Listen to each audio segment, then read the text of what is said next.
ఆ, ప్రా-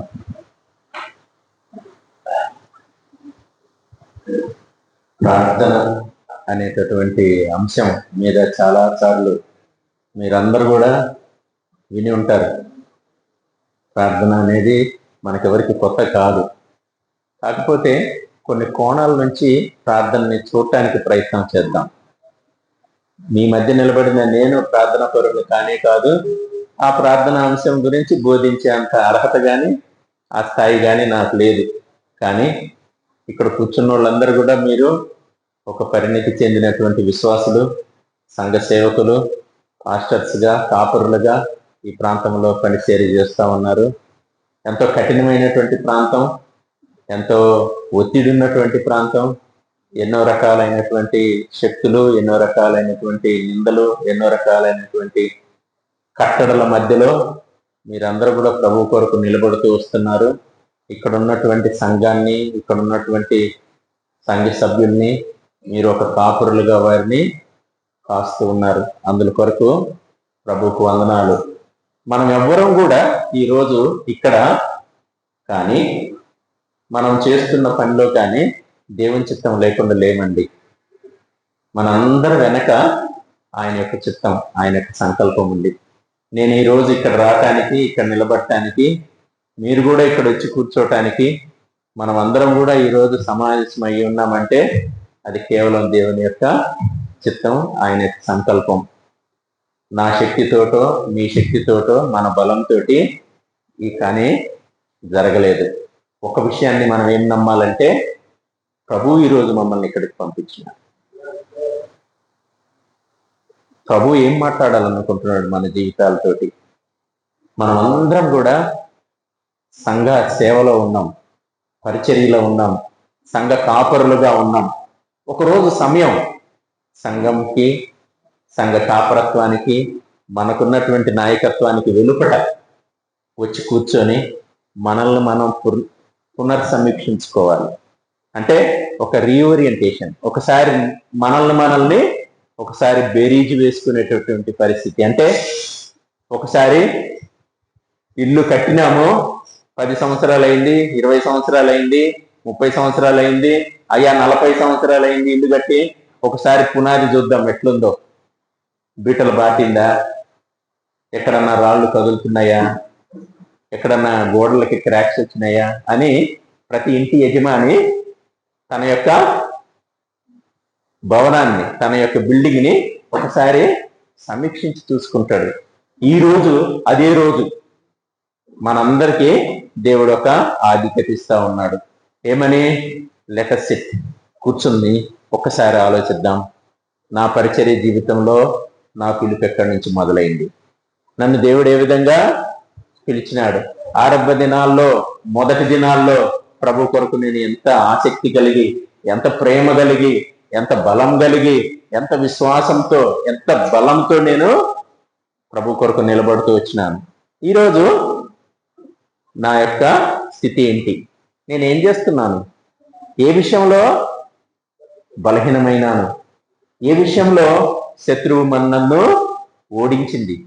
ఏ విషయంలో నా యొక్క జీవితంలో ఇంకా కొన్ని విషయాలు ప్రభు యొక్క అధికారం కిందకి తీసుకురాలేకపోయినాను? ఇంకా ఏ ఏ విషయాలు నా జీవితంలో ఏలుబడి చేస్తా ఉన్నాయి? వీటన్నిటిని కూడా మనం ఒకసారి పునర్సమీక్షించుకుంటే ప్రభు కొరకు నిలబడటానికి, ప్రభు వైపు చూడటానికి దేవుడు కృప అనుగ్రహిస్తాడు. ఇది ఈ యొక్క కార్యక్రమం అంతట్లో మేమేదో చెప్పేవాళ్ళం కాదు, మీరేదో వినేవాళ్ళు కాదు. మాకున్నటువంటి అనుభవాలు మీతోటి కొన్ని పంచుకోవటానికి ఇష్టపడుతున్నాము. మీకున్నటువంటి అనుభవాలు కొన్ని మీరు పంచుకోవటానికి ఇష్టపడితే మనం అందరం కూడా బలపడి రానయ్యున్నటువంటి రోజుల్లో ప్రభు కొరకు నిలబడాలి. ఎందుకంటే సమయం కొద్దిగా ఉందని శత్రువుకు తెలుసు. సమయం కొద్దిగా ఉందని శత్రువుకు తెలిసి ఏం చేస్తున్నదంట? అది గర్జించు సింహం వలె ఎవరిని మింగుదునా అని చూస్తా ఉంది. ఎవరిని మింగాలి? ఎవరిని మింగాలి? బయట క్రైస్తవులు భారతదేశంలో 3% ఉన్నారు అనుకుందాం. అంటే 97% దాని ఖాతాలోనే ఉన్నారు కదా, వాళ్ళని మింగాల్సిన పని లేదు కదా, అవునా? ఈ 3%లో విశ్వాసులు అనేవాళ్ళు ఎంతమంది ఉంటారు? ఈ క్రిస్టియన్స్ 3% అంటే దాంట్లో విశ్వాసులు ప్రభువుని అంగీకరించి ఆయన కొరకు నిలబడే వాళ్ళు ఎంతమంది ఉంటారండి? 1% ఉంటారా? 0.5% ఉంటారా? అంతేనా? శత్రువు కన్ను వాడి మీద పడింది అంటే వాడు ఎంత ప్రభు స్థాయిలో ప్రభు కొరకు నిలబడినటువంటి వ్యక్తి అయి ఉండొచ్చు. వాడిని మింగుదామా అని ప్రయత్నం చేస్తున్నదంట. అంటే ఎవ్వరు కూడా పరలోకానికి పోవటము ఇష్టం లేదు. ప్రభు వాక్యం ఏం సెలవిస్తుందంటే ఎవరు నశించిపోవటం నాకు ఇష్టం లేదని ప్రభు వాక్యం సెలవిస్తుంటే, శత్రువు వాక్యం ఏం సెలవిస్తుందంటే ఎవరు కూడా పరలోకపోవటం దానికి ఇష్టం లేదు. అంటే 99% దాని దగ్గర ఉన్నా కూడా ఇంకా ఆ 1% ఎట్లా మింగాలి అని గర్జించే సింహం వలె అది పనిచేస్తా ఉంది. ఏ విధంగా పనిచేస్తుంది? వెలుగుదూత వలె సంఘాల్లో దూరి పనిచేస్తున్నది, అవునా? వెలుగుదూత వేషం వేసుకొని సంఘాల్లో పనిచేస్తుంది. సంఘాల్లో చీలికలు, సంఘాల్లో గొడవలు, సంఘాల్లో అసమాధానము, కుటుంబాల్లో అసమాధానము, వీటన్నిటిలో కూడా శత్రువు ఆ విధంగా పనిచేస్తుంది. నీవు పోయి వాక్యం బయట చెప్తే వాడిని వాక్యం విననివ్వదు, అవునా? నిన్ను వాక్యం చెప్పనియదు. ఎందుకంటే నీ సాక్ష్యం ఎట్లుందో చూసుకో అంటది. ఏమంటది? నీ సాక్ష్యం ఎట్లుందో చూసుకో ముందల, నువ్వు నాకు చెప్పేదానికన్నా. శత్రువు నిన్ను, నీ కుటుంబాన్ని, నీ సంఘాన్ని వాడుతుంది.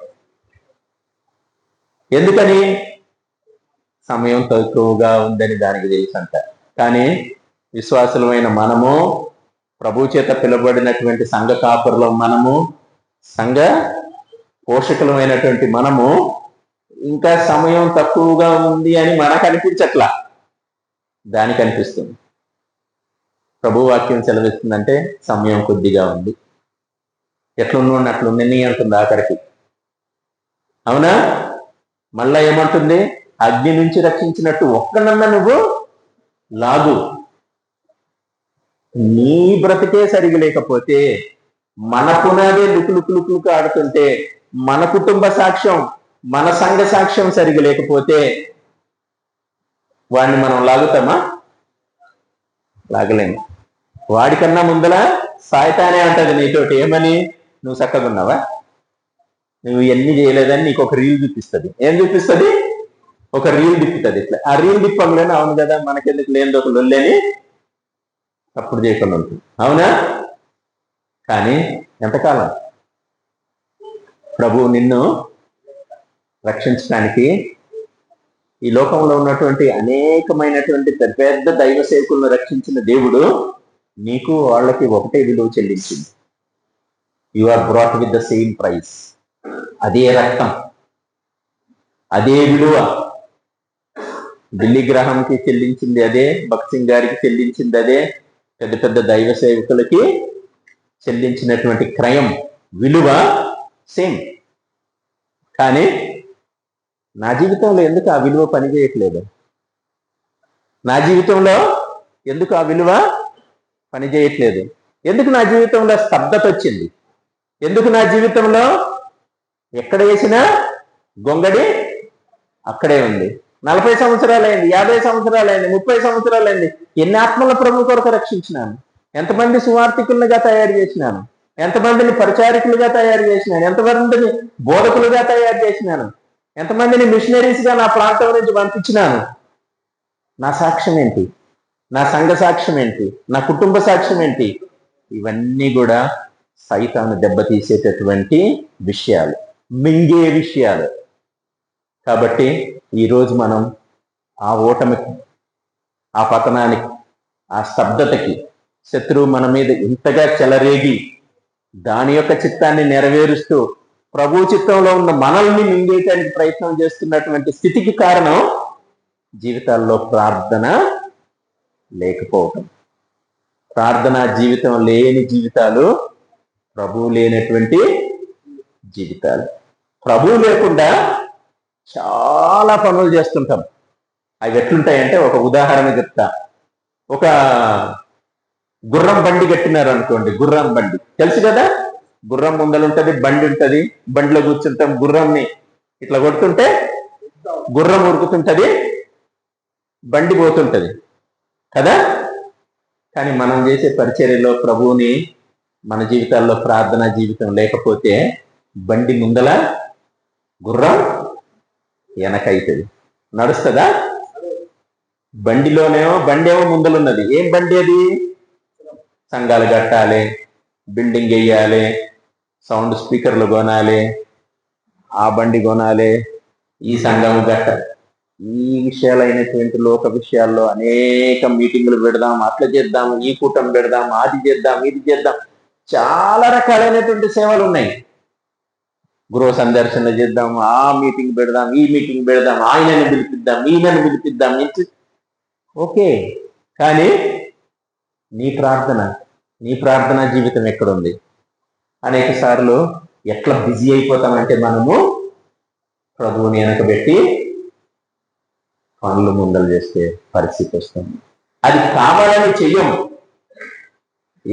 యథార్థంగా కావాలని చేసేది కాదు అది. కాకపోతే ఆ బిజీలో ప్రభు వెనకైపోతున్నాడు, ఇవి ముందలైతున్నాయి. అంటే మార్త ముందలైతున్నది, మరియా వెనకైతుంది ప్రభు ప్రార్థన. అయితే ఈరోజు ప్రార్థనా జీవితం గురించి కొన్ని ముఖ్యమైనటువంటి విషయాల వైపు చూద్దాం. అయ్యా, నా జీవితంలో ప్రార్థన లేదు అనేది ఒక స్థితి. రెండోది, ప్రార్థన చేస్తున్నా కానీ జవాబు రావట్లేదు అన్నది రెండో స్థితి. మూడో స్థితి, ఎంత ప్రార్థన చేసినా కూడా మార్పు జరుగుతలేదు, మూడో స్థితి. నాలుగో స్థితి, అయ్యా అసలు ప్రభు నా ప్రార్థన ఏంటుందా, నాలుగో స్థితి. 5, ఏ విధంగా ప్రార్థన చేయాలి, ఎన్ని రకాలుగా ప్రార్థన చేయాలి, ఎట్లా చేస్తే ప్రభు నా ప్రార్థన వింటాడు, రకరకాలైనటువంటి పరిస్థితులు. ఇవన్నీ కూడా మీకు తెలిసినవే. నేను కొన్నిసార్లు ఒకసారి బ్రషప్ చేసేది కూడా మంచిది, ఒకసారి చూసుకోవటం కూడా మంచిది. కాబట్టి ఒకసారి చూద్దాం. ఈ యొక్క స్లైడ్ లో ఏం చూస్తున్నామంటే, మొట్టమొదటి ప్రార్థన బైబిల్లో యోనేషుతో ఆరంభమైన ఆదికాండం 4:26లో అది సంభాషణగా ఉండేది. ప్రార్థన ఒక సంభాషణ ఎవరితోటి చేస్తామండి? ఇప్పుడు నేను అయ్యగారు, పీటర్ అయ్యగారు ఉన్నారు ఇక్కడ, ఈయనతోటి నేను మాట్లాడాలంటే సంభాషణ మాట్లాడతాను, అవును కదా.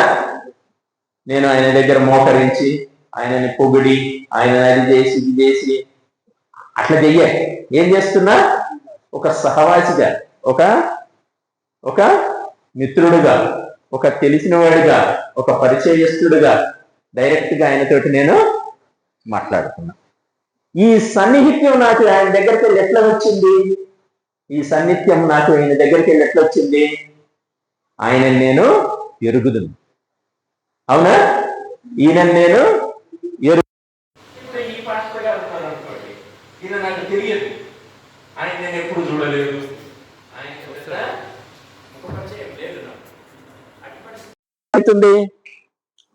అట్టి పరిస్థితుల్లో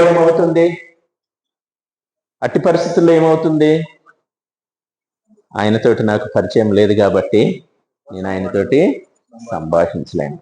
సంభాషించేటటువంటి స్థితి నీలో రావాలి, దేవునితోటి మాట్లాడేటటువంటి స్థితి.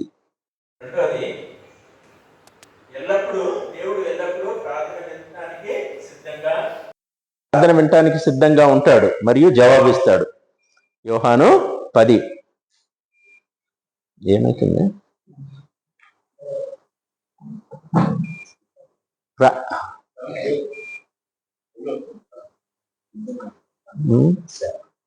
ఒక్క నిమిషం.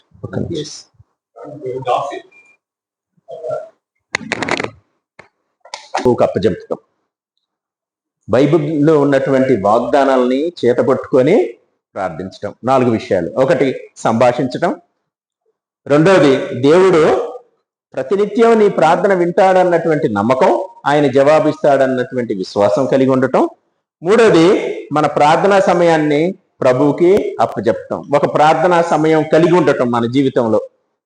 అన్నిటికంటే ముఖ్యంగా ప్రార్థన చేసేటప్పుడు దేవుని యొక్క వాగ్దానాలు, సుమారుగా 8420 వాగ్దానాలు బైబిల్లో ఉన్నాయి, ప్రభు మనకిచ్చినాడు. అన్ని పరిస్థితులకి చాలినంత వాగ్దానాలు. ఆ వాగ్దానాలు నీ యొక్క ప్రార్థన అవసరతకు తగినటువంటి వాగ్దానాలని ప్రభు పాద సన్నిధిలో తీసుకొని ప్రార్థించటం. ప్రార్థనలో శక్తి, విశ్వాసములో శక్తి మనం అందరం అనుభవించాలన్నది దేవుని యొక్క ఉద్దేశం. ప్రార్థనలో ఉన్నటువంటి శక్తిని, విశ్వాసములో ఉన్నటువంటి శక్తిని, రెండింటిని మనం అనుభవించాలన్నది దేవుని యొక్క ఉద్దేశం. ప్రార్థిస్తాం కానీ విశ్వాసం ఉండదు. ఒక ఏదో ఈ కథ మీరందరూ వినుంటారు అనుకుంటా. ఒకసారి ఒక సంఘంలో ఉపవాస దినం ప్రకటించి, ఈరోజు మా దగ్గర వర్షం పడతలేదు దేవా, వర్షాల కోసం ప్రార్థన చేసినారంట. ఒక చిన్న పాప ఏం చేసిందంట, ఒక గొడుగు పట్టుకొని వచ్చిందంట. వీళ్ళందరూ మామూలుగా ప్రార్థన చేయడానికి వచ్చినారు కానీ ఆ చిన్న పాప గొడుగు తీసుకొని వచ్చిందంట. ఎందుకమ్మా గొడుగు తీసుకొని వచ్చినవంటే, మీరు ప్రార్థన చేస్తున్నారు కదా, మరి వర్షం వస్తే నేను తడుస్తా కదా అని అంట. అవునా? అది విశ్వాసం, ఇది ప్రార్థన. అవునా? అవి రెండు వేరు వేరు. కానీ మనం ఏం చేస్తామంటే ప్రార్థన చేస్తాం కానీ జరుగుతుందని విశ్వసించాం. అక్కడ మన యొక్క మొట్టమొదటి జవాబు రావటానికి ఉండేటటువంటి ఆలస్యం, విశ్వసించాం కాబట్టి. రెండోది, మీ పిల్లల కొరకు ప్రతి ఉదయం ప్రార్థించేటటువంటి సమయం తల్లిదండ్రులుగా మనం కలిగి ఉండాలి. అన్నిటికంటే ముఖ్యంగా సంఘాలలో ఉన్నటువంటి సంఘ పెద్దలు, సంఘ కాపరులు, పాస్టర్స్ యొక్క జీవితాన్ని ఎక్కడ సాతాను దెబ్బతీస్తుందో తెలుసా? చెప్పండి. నీ కుటుంబం. అర్థమైందా? నీ కుటుంబాన్ని దెబ్బతీస్తుంది. ఎందుకంటే నీ కుటుంబాన్ని దెబ్బతీస్తే నువ్వు అక్కడ సంఘంలో ఏం మాట్లాడలేవు. అర్థమైందా? నీ కొడుకే సంఘానికి రాడు, నీ కుమార్తె సంఘానికి, నీ అల్లుడే సంఘానికి రాడు, నీ ఇంటోళ్లే సంఘానికి రారు. వాళ్ళలోనే కొన్ని బలహీనతలు ఉంటాయి. ఆ బలహీనతలు ఎత్తి చూపిస్తుంది ఎవరు? సాతాను. చూపించి ఏం చెప్తుంది? ఆయన జీవితమే సరిగా లేదు ఆయన. కాబట్టి సంఘ కాపురులుగా మనం మన జీవితాల్లో కలిగి ఉండాల్సింది ఏంటంటే ప్రార్థనా సమయం. ప్రార్థన ద్వారానే మనము అనేక విషయాల్ని జయించగలం. ప్రార్థన లేకుండా చెయ్యలేము. ఈ విషయం అందరికీ తెలుసు కానీ ప్రార్థనకి సమయం కేటాయించాం. మన డిఫీట్ ఎక్కడ స్టార్ట్ అవుతుందో తెలుసా? మన యొక్క ఓటమి ఎక్కడ స్టార్ట్ అవుతుందో తెలుసా? ఎక్కడైతే ప్రార్థన లేని ఉంటుందో అక్కడనే డిఫీట్ స్టార్ట్ అవుతుంది. ఎక్కడైతే ప్రార్థన ఉందో అక్కడ విజయం స్టార్ట్ అవుతుంది. ప్రార్థన ఉండినటువంటి సంఘ సేవకుని యొక్క ఆత్మీయ స్థితి పెరుగుద్ది. ఆయన ఆత్మీయ స్థితి పెరిగినప్పుడు తన కుటుంబం యొక్క సాక్ష్యం మెరుగైద్ది. తన కుటుంబ సాక్ష్యం మెరుగైనప్పుడు తన సంఘ సాక్ష్యం మెరుగవుద్ది. లింక్ ఉంది. సపరేట్గా కంపార్ట్మెంట్లు లెక్క చూడకండి. ఇది ఏసీ డబ్బా, ఇది జనరల్ డబ్బా, ఇది థర్డ్ ఏసీ, అట్లా కాదు. మూడిటికి దేర్ ఇస్ ఎ కనెక్షన్. అందుకనే శత్రువు గమనిస్తాడు. మన పిల్లల యొక్క సాక్ష్యం చాలా ముఖ్యం. నెక్స్ట్ సార్ కొంచెం నువ్వే జరుగు. ప్రార్థన దేవుడిని ప్రార్థన వినాలి అని అంటే నీకు దేవునితో ఉన్నటువంటి సంబంధం ఏంటి? నేను బయట ఒక ఆయన రోడ్డు మీద పోతా ఉంటే ఆయన నాపి, అయ్యా నాకు ఒక 100 రూపాయలు ఇయ్య అన్నాను. అరే నీ ముఖం తెలియదు, నువ్వు నాకు తెలుసా అసలు అంటే? నువ్వు నేను తెలుసా నీకు? నీకు ఎట్లా ఇస్తా నేను 100 రూపాయలు? ఎందుకు అడుగుతున్నావు? ఓ నాడు. సంబంధం లేదు. సంబంధం లేదు. సంబంధం లేకపోతే what is your connection with the lord? మన ప్రభువైన యేసు క్రీస్తు తన కుమారుని సహవాసమునకు మిమ్మల్ని పిలిచిన వాడు, నమ్మదగిన వాడు. దేవుడు మనల్ని ఎందుకు పిలిచిందంట? వింటున్నారండి? ఫోన్లు కొంచెం బంద్ పెట్టండి దయచేసి. ఒక్క నిమిషం చూడండి. దేవుడు మనల్ని ఎందుకు పిలిచినాడండి? సేవ చేయనీక? పరిచర్య చేసి ఇళ్ళకి తిరిగి వాక్యం చెప్తానికే, పెద్ద పెద్ద మీటింగ్లు పెట్టనీకే, సంఘాలు నడపటానికే? దేనికి పిలిచినాడు? ఆయన కుమారునితో సాంగత్యం కలిగి ఉంటాడు, ఆయన కుమారునితో సహవాసం కలిగి ఉంటాడు. ఆయన కుమారునితో సహవాసం లేకుండా కర్మయన్నీ చేస్తున్నాం. అర్థమవుతుందా? ఆయన కుమారునితో సహవాసం లేకుండా, అయ్యా పాస్టర్ గారు తర్వాత చూడండి, ఎక్కడ ఫోన్ మన దగ్గరే ఉంటుంది. తన కుమారునితో సహవాసం లేకుండా మిగతా అన్ని సకబెట్టనీకి ప్రయత్నం చేస్తున్నాం. కానీ అసలు ఆయన మనల్ని పిలిచింది కుమారునితో సహవాసం. ఎంతమంది అయ్యా ఆ కుమారునితో సహవాసం కలిగి ఉన్నామని చెప్పగలం?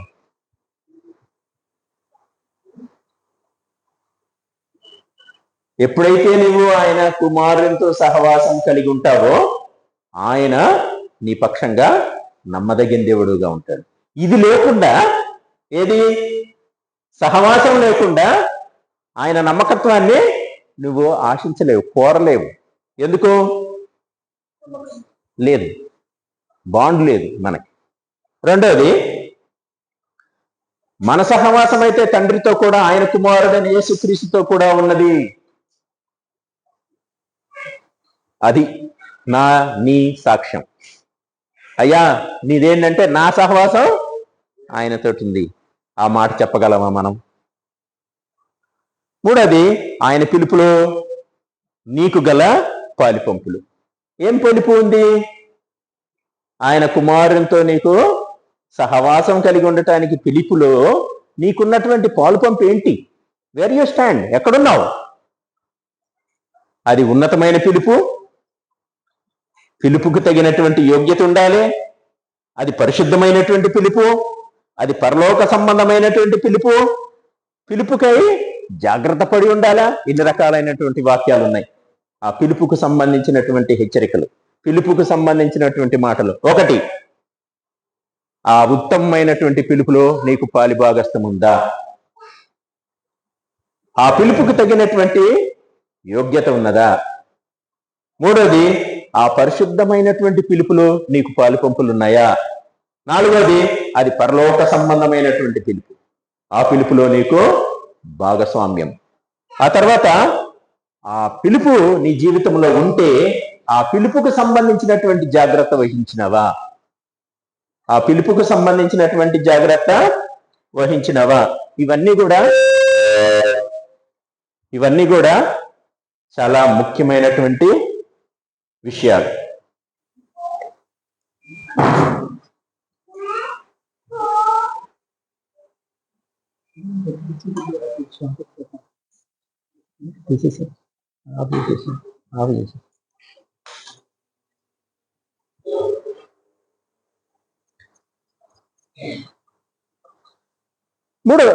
రెండో విషయం, ఒకటేమో నీకు దేవునితో ఉన్నటువంటి సంబంధం గురించి ఆలోచించినాము. రెండోది, does God think as you think? నీవు ఏ విధంగా అయితే ఆలోచిస్తున్నావో అదే విధంగా దేవుడు కూడా ఆలోచిస్తాడా? నువ్వు ఒక విషయం గురించి ప్రార్థన చేసినావు, ఒప్పుకుందాం. ఒక విషయం గురించి ప్రార్థన చేసినావు, ఇట్లా జరగాలని ప్రార్థన చేసినావు, అవునా? దేవుడు కూడా అట్లనే ఆలోచిస్తున్నాడా నీ లెక్క? ఆయన యొక్క ఆలోచన వేరు, ఆయన యొక్క పద్ధతి వేరు, ఆయన యొక్క చేసేటటువంటి కార్యం వేరు. కానీ మనం అనేక సార్లు, చాలాసార్లు ఈ చిన్న ఉదాహరణ వాడుతుంటాం. చిన్న పాప వచ్చి, డాడీ ఈ కత్తి కావాలి నాకు అని అడుగుతుంది. నువ్వేమిస్తావు? సరే బేట తీసుకొని పో అని ఇస్తావా కత్తి? వద్దు, నీకు ఇది నీకు మంచిది కాదు. అటువంటప్పుడు బిడ్డ ప్రార్థన తండ్రి విన్నట్టా లేనట్టా? కానీ ఇదే దొరకలే కదా. అనేక సార్లు నేను చేసేటటువంటి ప్రార్థనకి జవాబు విషయంలో ప్రభు యొక్క చిత్తం ఏంటో కనుక్కునేటటువంటి ఆ యొక్క హృదయం మనం కలిగి ఉండాలి. ఎందుకంటే ఆయన ఏ విధంగా నీ గురించి ఆలోచిస్తున్నాడో నీకు తెలియదు. కానీ నీవు ప్రార్థించేటప్పుడు నీలాగనే దేవుడు ఆలోచించాలని అనుకుంటావు, కోరుకుంటావు. అది తప్పు. కాబట్టి మన జీవితాల్లో అనేక సార్లు శత్రువు ఏం చేస్తుందంటే, అయ్యా నువ్వు చాలా కాలంగా ప్రార్థన చేస్తున్నావు కానీ దేవుడు నీ ప్రార్థన వింటలేడు.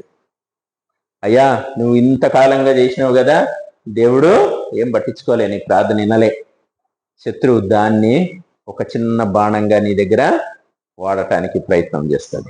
కానీ మనం ఆలోచించాల్సింది ఏంటంటే, నా దేవునితో నాకున్నటువంటి సహవాసం ఉంది, ఈ పిలుపులో భాగస్వామ్యం ఉంది. మూడోది, ఆయన ఏ విధంగా ఆలోచిస్తున్నాడో ఆయన చిత్తానికి నేను ఈ విషయాన్ని వదిలేస్తా. ఆయన నమ్మదగిన దేవుడు, ఆయన విశ్వాసత కలిగిన దేవుడు, ఆయన చేస్తాడు. ఈ రకమైనటువంటి ఉద్దేశం మన జీవితంలో కలిగి ఉండాలి. అన్నిటికంటే ముఖ్యంగా దేవుని చిత్తం, ఆ చిత్తంలో ఉండటానికి మనం ఇష్టపడుతూ రావాలి. దేవుడు ప్రార్థన వినాలంటే ఏం చేయాలి? ఒకటి, వాక్యం ఏం సెలవిస్తుందంటే ఆయన నీతిమంతుల ప్రార్థన ఆలకించును. మనం ఎప్పుడన్నా మోకరించి, అయ్యా నువ్వు నీతిమంతుల ప్రార్థన ఆలకిస్తానని వాగ్దానం చేసినావు కదా, ఇదిగో నేను నీతిమంతుడిని, నా ప్రార్థన వినని అడిగే అధికారం ఉందా నీ దగ్గర? అట్లా గుండె మీద చేసుకొని ప్రార్థన చేయగలవా? చెప్పండి. శత్రువు ఏమంటుందో తెలుసా? నువ్వెక్కడ నీతిమంతుడైనావు? ఒకసారి స్టోరీ రీల్ తిప్పాలనా అని అడుగుతాడు. వద్దులే నాకు తెలుసు అని చెప్తావు నువ్వు. అవునా? మన జీవితాలు సరిచేయబడాలి. ఆయన యొక్క అధికారం కిందకి నీ యొక్క ప్రవర్తన తీసుకొని రావాలి. అనేక సార్లు సంఘ సేవలో ఉంటాం, పరిచర్యలో ఉంటాం, కానీ తెలియకుండానే శత్రు గర్వం అనేదో, అహంకారం అనేదో, సెల్ఫ్ రైచియస్నెస్, స్వయం నీతి అనేదో, రకరకాలైనటువంటివి మనకు తెలియకుండానే అది తీసుకొచ్చి పెడుతుంటది. అవి ఏం చేస్తాయంటే పెరిగి పెరిగి గుడ్లు పెట్టి పెద్దగా అవుతాయి.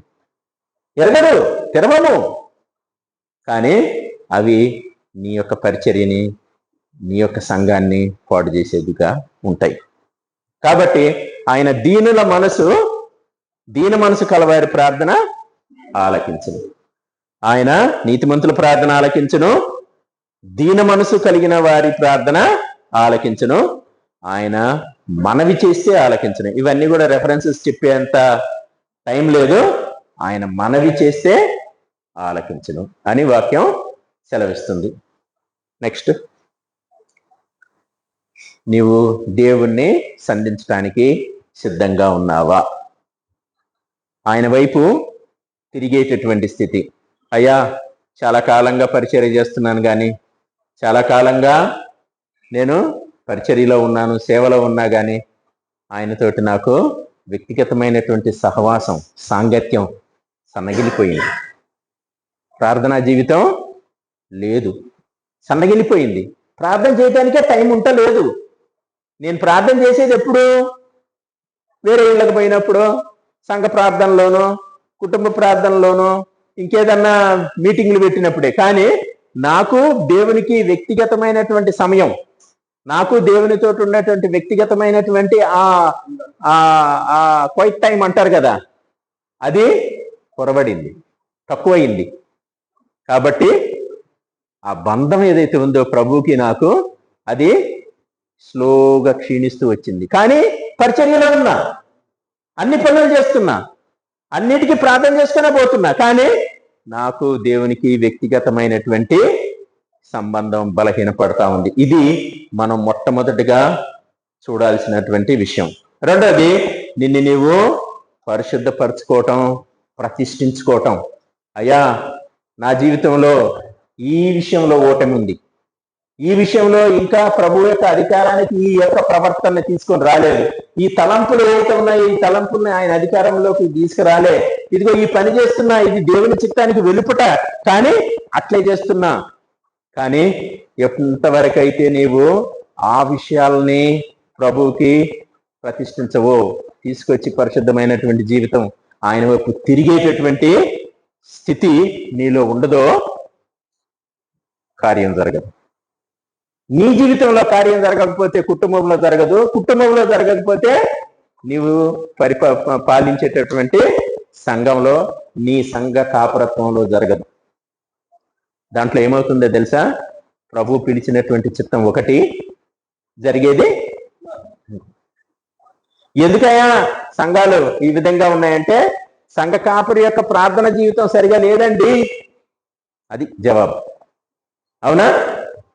మూడవది, ప్రార్థనలో రోధించటం. ఎవరి కోసం రోధించాలి? మీలో ఎవరన్నా గుండె మీద చేసుకొని చెప్తారా, అయ్యా నా బిడ్డల కోసం, నా బిడ్డల రక్షణ కోసం, నా బిడ్డ రక్షణ కోసం నేను ప్రతి ఉదయం లేచి రోధించి ప్రార్థన చేస్తున్నాను నేను ఎవరైనా చెప్పగలరా ఇక్కడ కూర్చున్నాడు? నా సొంత కూతురు కోసం, నా సొంత కొడుకు కోసం రోధించి ప్రార్థన చేయని వాళ్ళు నశించిపోయే ఆత్మల కోసం చేస్తారా? సంఘం కోసం చేస్తారా? నేర్చుకోవాల్సినటువంటి విషయం. ఈరోజు ప్రభు నిన్ను నన్ను ఈ ప్రశ్న అడుగుతున్నాడు. నీ జీవితంలో ఎవరి కోసం రోధించి ప్రార్థన చేస్తున్నావు? సమయం చాలా తక్కువ ఉంది, వీళ్ళు నన్ను ఆపేయమంటారు, కానీ ఒక 5 minutes తీసుకుంటా. ఒక్క విషయం ఏంటంటే, ఒక దేవుని సేవకుడు ఆఫ్రికా ఖండంలో దేవుని సేవ చేస్తూ ఉన్నాడు. దేవుని సేవ చేస్తూ చేస్తూ చేస్తూ ఆ యొక్క వాతావరణంలో, ఆ యొక్క పరిస్థితులన్నింటిలో చాలా బలహీనత అయిపోయినారు. వాళ్ళ భార్య చనిపోతుంది. వాళ్ళ భార్య చనిపోతే వాళ్ళ భార్యని ఆయన్నే పాతిపెడతాడు. ఎక్కడ? ఆఫ్రికాలో పాతిపెట్టి అక్కడ ప్రార్థన ఏమని చేస్తుందో తెలుసా? అయ్యా నాకు ఈ ఊర్లో ఇక్కడ ఉన్నటువంటి ఈ 100 గ్రామాలు నాకు ఇయ్యి, లేకపోతే నన్ను నువ్వు తీసుకో. ఏంటి? భార్యని పాతిపెట్టిండు, ఏమడుగుతున్నాడు? ఇక్కడ ఉన్నటువంటి ఈ 100 గ్రామాలని నాకు ఇయ్యి, లేదా నన్ను కూడా తీసుకో. ఏం పిలుపది? ఏం జీవితం అది? ఏం తెగింపది? అదే రక్తంతో కదా నిన్ను కూడా కొన్నది. ఎక్కడుంది మన సాక్ష్యం? అనేక సార్లు ఇటువంటి వింటాం కానీ అవి నిలవవు. వర్షం పడి నీళ్ళు పోయినట్టు దొలకపోతాయి, మళ్ళా మొదటి లెక్కనే. అర్థమైందా? ఇటువంటి ప్రసంగాలు కానీ ఇటువంటి మీటింగ్ మస్తు వింటుంటాం, మనమే పెట్టుంటాం కూడా, కానీ పని జరగదు. అందుకనే మన జీవితంలో ఓటమి, మన జీవితాల్లో స్తబ్దత, ఆత్మలు రక్షించబడవు, ప్రభు కొరకు నిలబడలేము, శత్రువు ఓడించబడట్లేదు, శత్రువు విజయం సాధిస్తుంది, నేను దక్కుంటున్నా. ఎందుకు? ప్రార్థనా జీవితం లేదు. ఏమైంది? పోయిందా? It's not coming.